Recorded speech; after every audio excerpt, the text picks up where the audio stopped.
Hey mga brods, may balita nga tayo dito po sa San Miguel Beermen. Gusto kasi nilang kunin ito pong 6'3 or 6'4 na point guard ng NLEX Road Warriors na ito pong si Deshaun Winston. Alam din naman natin ng SMB ay una na nilang nakuha. Ito pong sina Jerry Camisi and yung Paulo Hernandez ng Terra Firma Jeep. So syempre, alam ba natin na tapos ng SMB sa mga ganung trade lang? Syempre hindi pa yan mga kabrods, di pa yan kontento sa mga ganyang trade lang na si Jerry Camisi lang ang nakuha nila. Syempre, pati itong si Deshaun Winston ang nakikita at na nagugustuhan nilang kunin sa NLEX Road Warriors. Alam din naman natin, ito pong Commissioner's Cup ng TNT at Ginebra, mabilis na tumatapos mga kabrods. Umabot pa nga ng Game 7, diba? Kaya congrats if ever man kung sino magcha-champion ngayon. Kaya itong SMB, alam nila na mabilis lang at patapos na ang Commissioner's Cup. Kaya sunod na tayo sa Governor's Cup. Kaya itong SMB, alam nila na gusto nilang palakasin palalo yung lineup nila. Paano ba naman kasi na-eliminate agad ng rain or shine sa playoffs round? Agad mga kabrods, agad-agad nagbura kaya ang SMB, hindi na natuloy-tuloy yung kanilang Grand Slam bid na ginagawa nila. Kaya itong SMB, nagpapalakas na yun, magre-rebuild sila, kukuha nga ng panibagong players, malakas na players na katulad ni Deshaun Winston. Okay kasi yung mga pinapakita ngayon ni Deshaun Winston ngayong Commissioner's Cup. Ano ba naman kasi nag-average ng almost 17 points per game with 4 rebounds per game and 2.5 assists per game. So, di ba? Napaka-decente at effective na numbers o mga numero na pinapakita niyan ni Deshaun Winston. Kaya nga, di ba mga kabrods, ang ganda ng stats neto ngayon. At ito pa, 6'3 or 6'4 na point guard. Yan ang mga gusto ni Coach Leo Austria, di ba? Yung mga malalaking point guard. Kaya nga, di ba, kailangan ng SMB ngayon ng mga susunod sa yapak ni na CJ Perez, ni na Jericho Cruz, dahil hindi naman na rin nabata yung mga players na yan. Kailangan din kasi ng SMB ng mga effective players or effective point guards, decent point guards or elite point guards na kayang umiscore mga kabrods. Ang isa nga rin kasi sa mga dahilan kung bakit na-eliminate ng napakaaga at apakaagang nagburakay ng SMB dahil nga hindi masyadong nako-coordinate ng maayos ni Coach Leo Austria yung mga point guards nito. Kaya nga 'di ba, pinakawalan na nila yung point guard na katulad ni Wame Chongson and Chris Miller. Tinanggal na nila yan sa team, trinade na sa Terra Firma Jeep. Paano ba naman kasi na imbis na isunod mo yung play at pasahan mo si John Fajardo, hindi. Nagsaasa sa relay yung mga players na yon. Kaya ang SMB, kailangan nila ng mga ganitong players na katulad ni Deshaun Winston, mataas ang basketball IQ.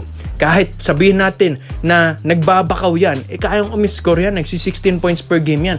Unlike sa pinapakitang 4 points per game or 2 points per game na pinakita ni na Wame Chongson and Chris Miller, di ba? Napakababa nun. Ito 16 or almost 17 points per game neto ni Deshaun Winston.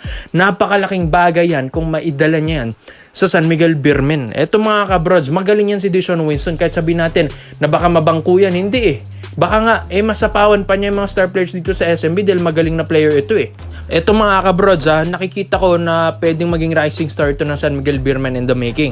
Kaya kailangan ng SMB na mag-make move na dahil ayon din sa reports and rumors natin, itong Ginebra at ang TNT, maski na rin yung Magnolia ay nakatingin dito kay Deshaun Winston na ma-trade dito sa NLEX Road Warriors. So mga kabrods maganda na itong plano ng SMB na ito, madagdagan sila ng isang scorer na point guard. May Jerry Camisi ka ng nadagdag na scorer na point guard at meron ka pang Deshaun Winston, mga kabrods. Talaga naman, talagang makakukuha na ng SMB ang kanilang pinaka-inasam-asam na point guard ng mga scorer. Yan ang gusto ni Coach Leo Austria. So ito, sa tingin nyo mga kabrods, Deshaun Winston babagay ba sa SMB? At sino naman yung iti-trade ng Beermen? Dahil alam nila na MVP group ito at di rin to basta-basta sa lopsided trade. Kaya komento mo lang opinion mo dito mga kabrods at isa natin yan. Nga pala mga brods, dito naman tayo sa kabilang balita naman natin dito kay Moses Brown. Ito kasi 7'2" na center na import na gustong kunin sana ng Barangay Ginebra San Miguel. Siyempre, Brownie tayo. Mga 50 puntos pataas ang pinapakita ang back-to-back game ni Justin Brownlee sa finals. Tapos, sa tingin nyo, papalitan pa ba siya dyan? Baka hindi na mga kabrods. Ito kasing reservang import sana ng Ginebra ngayong finals round if ever mang nagkaroon ng injury at over-fatigue na si Justin Brownlee. Pero hindi Nakikita nyo naman yung mga pinapakita ni JB.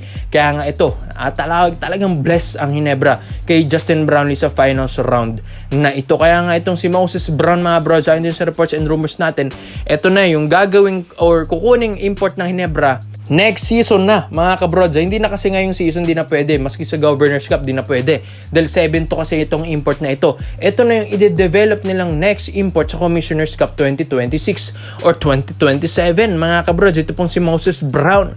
Alam din naman natin na ito pong si Justin Brownlee, pag tumungtong na yan mga 38 or 39 years old, hirap na rin yan mga kabrods. Or di naman natin minamaliit ito pong age ni Justin Brownlee, pero syempre age does matter dito sa basketball mga kabrods. Syempre alam din naman natin kapag tumatanda ka na, nawawala na rin yung laro mo. Si JB, alam natin na ang ganda ng pinakita ngayon, nagsi-50 puntos pataas, highest scoring game niya sa buong career niya sa PBA ngayong finals against TNT Tropang Giga. Pero mga kabrods, kailangan pa rin ng Ginebra na meron silang reservang tire.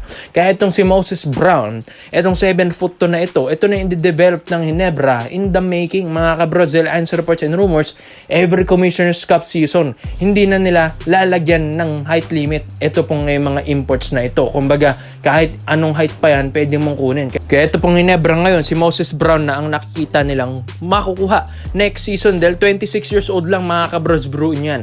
7'2", 26 anyos lang, at ito pa, former NBA player pa. Yes mga kabrods, kung di man kayo naniniwala, dating NBA ito. Noong 2025 Dallas Mavericks mga kabrods, yun na yung huling laro neto ni Moses Brown. Bro yan, simula 2019 to 2025, kumbaga 6 years pala itong nag-serve as an NBA player. Ito pong si Moses Brown. Kaya grabe ba naman yung skills nito? Hindi man kasing scorer ni Justin Brown pero mas effective naman at mas bata at mas malaki.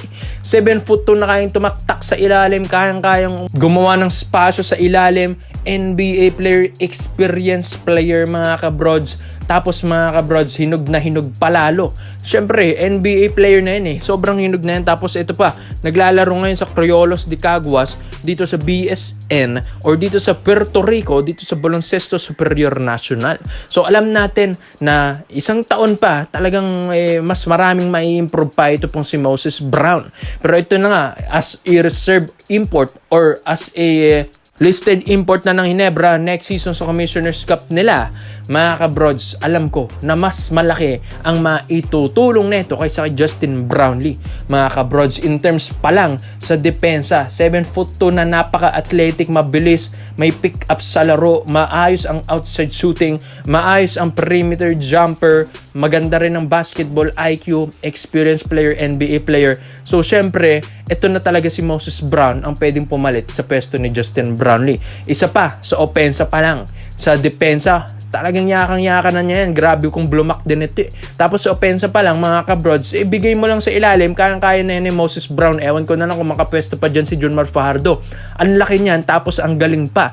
Kaya itong Barangay Nebra San Miguel, mas gugustuhin na nila na kumuha ng 26 years old, 7'2", former NBA player na athletic na katulad ni Moses Brown kaysa nga daw kay Justin Brownlee. Si JB, di naman mawawala sa Governors Cup yan Sa Commissioners Cup lang ang pinag-uusapan natin mga kabrods.